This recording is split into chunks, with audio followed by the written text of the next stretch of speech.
one of the things that you just brought up that I'd like to touch on is this. One of the ways that our government has divided us is by starting a two-party system that takes people and pits them against one another based on peripheral type of arguments and says, this is what you need to focus on, and this is why you need to vote for these candidates. And while they're doing that, in back rooms around the country, they write up laws like the SAFE Act, and they take away our rights. Now, when they choose to do that, they have to believe that they have the power to follow through and to maintain that power over the people. If they start to believe that they're going to lose that power, then they're going to react radically. And that's where we have to meet that with resistance, like those shirts in the back say, and I'm going to be buying one of those. We have to understand that we're not Democrats, we're not Republicans, we're not liberals or conservatives, we're not gay, we're not straight. We're not any of those things that they've used to divide and conquer us for decades now. We're Americans. Yeah.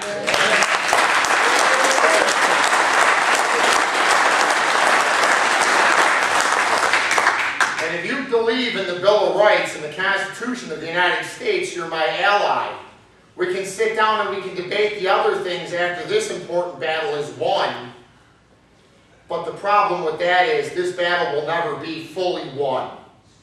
When you talked about different ways that they come at attacking the laws like the Second Amendment, many years ago I remember my brother calling me up, who was Special Forces in the United States Army, and saying, hey, you know what, Joe? That gun that you have in the closet is going to be an awfully expensive club because they're going to make the ammunition for it illegal. And I said, what are you talking about? They're never going to make guns illegal in New York or America. I was one of those people who believed that that was actually impossible to do. And then I found out that they actually did try to add on to a bill something that was called the Cop Killer Ammo Bill, that said that any ammunition that would pass through a police officer's protective vest would be deemed illegal and you'd no longer be able to purchase it. So if you had an M1 Garand, an AR-15, anything that could pass through the police officer's protective vest, then you now weren't going to be able to buy ammunition for it anymore.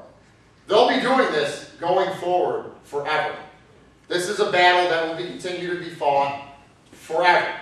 And we have to understand that it's a battle of attrition. 60, 70 years ago, they decided when they were going to come after our rights that they were going to go after things like the judicial system, our education system, and they were going to make it so much easier for themselves to attack our rights in those ways. How many of you believe that your children that go to public schools are actually being taught the Constitution and what it really means?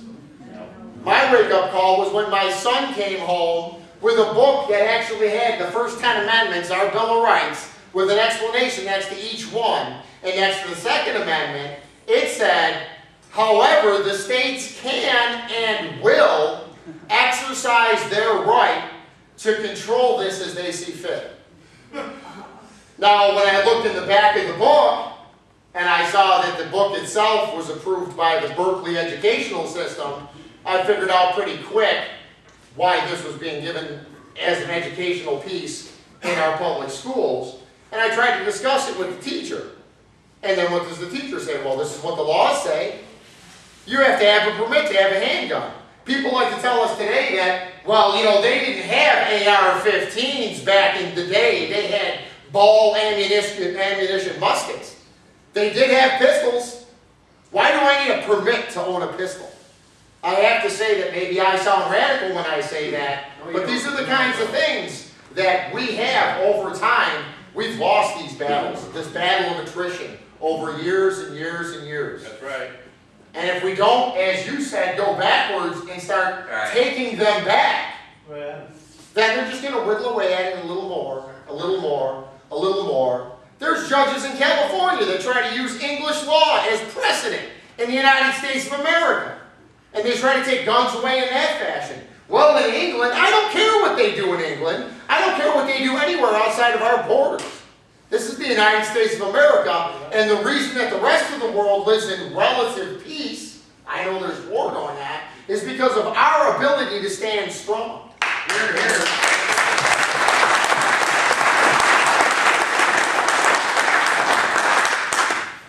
When the leader of the Japanese forces in World War II was asked how come they didn't invade mainland America, he replied with, because there's a gun behind every blade of grass. That's a good thing.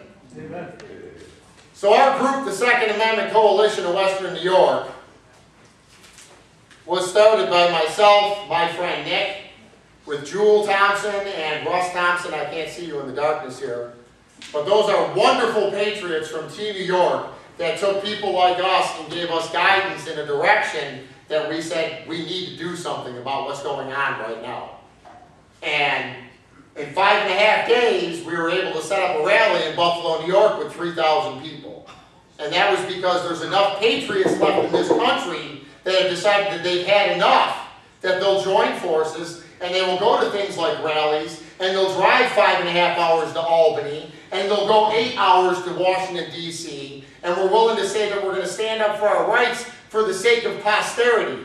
Because quite frankly, at 44 years old, I'm not concerned with my own rights anymore as much as what is it that I am going to leave my children. Right. Yep. Yeah.